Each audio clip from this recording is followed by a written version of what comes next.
रात के 3 बज रहे थे। सब कुछ बिल्कुल चुप था, लेकिन अचानक से एक अजीब सी आवाज़ आई। मैंने सोचा शायद मेरा दिमाग मेरे साथ खेल खेल रहा है, पर फिर मेरे फ़ोन खुद ही ऑन हो गया।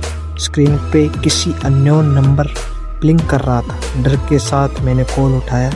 मैंने बोला हेलो, लेकिन दूसरी तरफ सिर्फ किसी की सांसें सुनाई दे रही थी। मेरे दिल जोर से धड़क रहा था।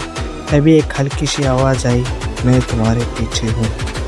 तभी मैंने घबरा कर पीछे देखा तो मेरे पीछे कोई नहीं था, लेकिन जैसे ही मेरी नज़र मिरर पर पड़ी, मेरा पैर जम गई। मिरर में कोई खड़ा था और वो धीरे धीरे मेरे पास आ रहा था। और फिर उसने मेरा कान के पास आके धीरे से कहा, अब तुम कहीं नहीं जा सकते।